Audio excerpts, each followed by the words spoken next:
Bayangkan jika seseorang dari negara kita dijatuhi hukuman mati di luar negeri. Apakah kita bisa berbuat sesuatu? Apakah hukum internasional punya kekuatan untuk menyelamatkannya? Inilah dilema antara kedaulatan negara dan perlindungan hak asasi manusia yang terus menjadi polemik.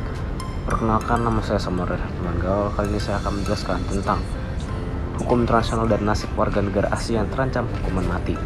Hukuman mati masih diterapkan oleh banyak negara, dan ketika itu menimpa warga asing, muncullah benturan antara hukum nasional, diplomasi antar negara, dan prinsip hak asasi manusia.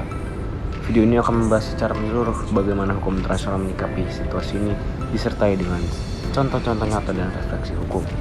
Secara prinsip, setiap negara berdaulat atas hukum pidananya. Namun di tengah era globalisasi, kasus pidana yang melibatkan warga negara asing tidak bisa dipandang sebatas urusan domestik. Ketika seorang WNI misalnya ditangkap dan dijatuhi hukuman mati di negara lain, maka muncullah peran negara asal dan komunitas internasional.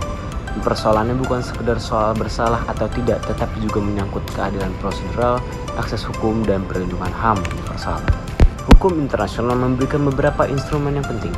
Yang pertama, ada Konvensi Wina 1963 tentang hubungan konsuler, mengatur hak warga asing untuk berkomunikasi dengan perwakilan diplomatik negaranya.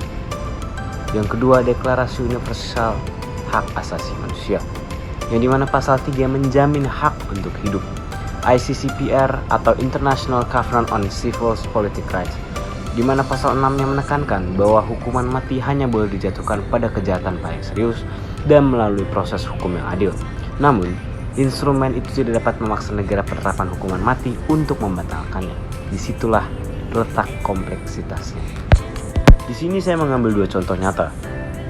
Yang pertama ada kasus Bali 9 Andrew Chan dan Myorna Sukumaran, yang dimana dua warga Australia ini dijatuhi hukuman mati karena menjadi dalang penyelundupan narkoba di tahun 2005. Meskipun pemerintah Australia mengajukan gerasi dan lobby internasional, Indonesia tetap mengeksekusi mereka pada tahun 2015. Indonesia berdalih ini bagian dari kedaulatan hukum dalam memerangi narkoba. Lalu ada kasus Siti Aisyah, yang dimana Siti dituduh terlibat dalam pembunuhan Kim Jong Nam. Setelah proses diplomasi dan pembuktian hukum, ia dibebaskan dari dakwaan pembunuhan. Ini menunjukkan bahwa diplomasi hukum dan pembelaan efektif bisa mengubah hasil akhir.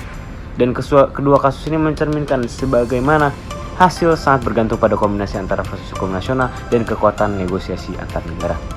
Dalam pandangan saya, hukuman mati sudah tidak relevan dengan nilai-nilai kemanusiaan modern. Negara boleh memiliki kedaulatan hukum, tetapi hak untuk hidup adalah hak universal yang seharusnya tidak dapat dikompromikan. Negara harus memperkuat perlindungan hukum terhadap warga di luar negeri, terutama melalui edukasi hukum bagi WNI di luar negeri, lalu bantuan hukum dan konselor sejak awal, lalu diplomasi hukum aktif, dan bukan sekedar reaktif.